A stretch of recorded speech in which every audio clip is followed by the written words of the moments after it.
मित्रों, किसी पर हंसना तो बिल्कुल भी नहीं चाहिए।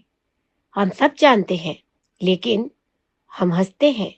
लेकिन हम ये नहीं जानते कि आगे जाकर इसका हमें क्या खामियाजा भुगतना पड़ेगा। ये घटना है आज तक के एडिटर संजय सिन्हा के अपने व्यक्तिगत जीवन की। उनकी जो घटना है उन्हीं की शब्दों में बयां कर रही हूं। मैं शायद अपने घर में पहला व्यक्ति था जिसने अंतरजातीय विवाह किया था। इससे पहले किसी ने हमारे घर में न तो ऐसा कदम उठाया था और ना ही सोचा था। मुझे नहीं पता था कि मेरी जाति में ऐसे कौन से सुरखाब के पर लगे थे जो मुझे अपनी ही जाति की लड़की से शादी करनी चाहिए थी। मैं छोटा था जब अपनी बहनों की शादी की तैयारियों में परेशान होते अपने पिता को देखा था। मेरे मन में विवाह की कुरीतियों को लेकर गहरा क्षोभ बैठ गया था। मैंने मन ही मन तब तय कर लिया था कि अगर शादी करूंगा तो ये सब झंझट वाले काम नहीं करूंगा जिससे लड़की के पिता को परेशानी हो। मैंने पिताजी से अपनी मंशा की चर्चा भी की थी। पिताजी हंसने लगे थे। उन्होंने सोचा कि बेटा अभी बोल रहा है, कौन सा ऐसा करने वाला है। लेकिन मैं मन ही मन तय कर चुका था कि शादी में बहुत सी कुरीतियों से खुद को बचाना है। जैसे रात में शादी नहीं करूंगा, कारण रात की शादी में तामझाम, खर्चा लड़की वालों के सिर पर, दहेज ना ले तो भी लाखों का खर्चा। जब मैं शादी के योग्य हुआ यानी कि बालिग हुआ और मेरी नौकरी लग गई, तब मैंने शादी की इच्छा जताई। मुझे याद है, होली का अवसर था। मैं दिल्ली से पटना अपने घर गया था। मेरे लिए कई लड़कियों को दिखाने का इंतजाम किया गया था। जाहिर है, अपनी जाति वाली लड़कियों में। अरेंज शादी में अंतरजातीय लड़की कहाँ देखना है। मैंने कई लड़कियां देखी। मेरी शर्त थी, नो दान दहेज, नो रात में शादी, नो बैंड बाजा बाराती। बिहार में लड़कियों के पिता जो रात दिन जैसी कुरीतियों का रोना रोते रहेंगे, अपनी बेटिया की शादी मुझसे करने के इस मामले में इस बात पर तैयार ही नहीं हुए कि बिना बाजा गाजा के ब्याह हो सकता है। और दिन में शादी कौन करता है? सरदार की शादी है क्या? रिश्तेदार यानी कि चार लोग क्या कहेंगे? लड़का पसंद था, लेकिन लड़के के विचार पसंद नहीं आए। इधर संजय सिन्हा यानी कि मैं झुकने को तैयार नहीं था। एक लड़की से बात बनी, लेकिन उसके चेहरे पर थोड़े दाग थे। मैं तैयार हो गया तब भी उससे शादी करने के लिए, लेकिन मेरी दीदी भड़क गई। दाग वाली से नहीं हो सकती है शादी।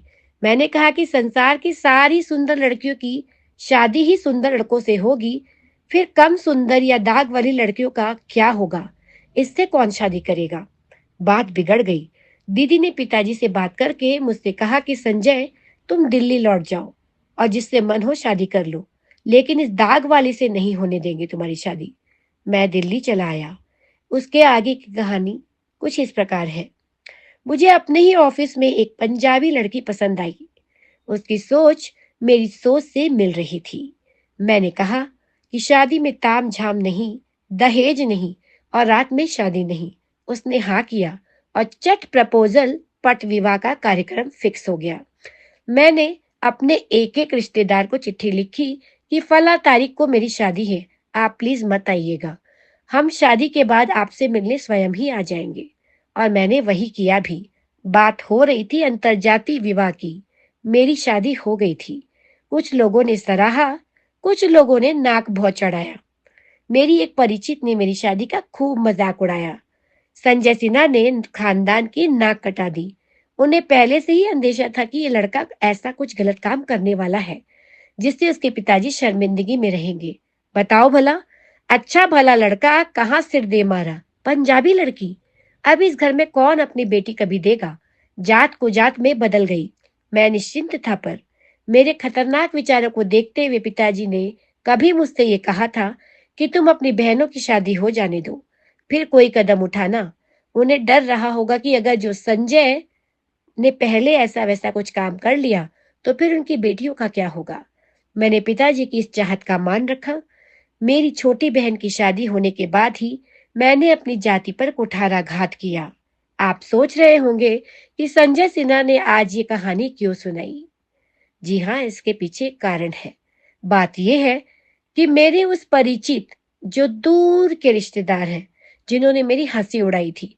25 साल बाद उनके घर में तीसरी पीढ़ी की पहली शादी यानी कि उनकी पोती की शादी दिल्ली में अंतरजातीय हुई यानी कि लव मैरिज हुई।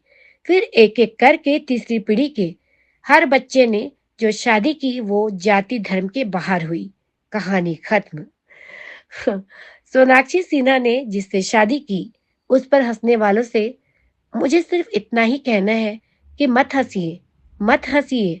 आपको नहीं पता कि भविष्य कहीं पर आप पर हंसने के लिए इंतजार न कर रहा हो। सोनाक्षी ने जो किया अपनी जिंदगी में अपनी खुशी के लिए किया है। उसकी खुशी में समाज के ठेकेदार आप बनने वाले कौन होते हैं? नहीं तो यकीन मानिए, आप में 100 जो लोग भी हंस रहे हैं, मजाक उड़ा रहे हैं, वो अपने कहे लिखे को कहीं दस्तावेज के रूप में दर्ज करके रख ले। प्रकृति हर हंसी का हिसाब चुका देती है।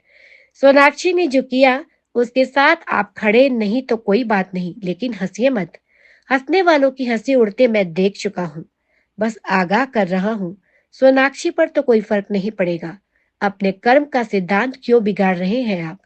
इसलिए किसी पर हंसना नहीं चाहिए। तो आज के लिए इतना ही। हम फिर मिलेंगे कोई अन्य दिलचस्प खबर या किस्सा लेकर। तब तक के लिए नमस्कार।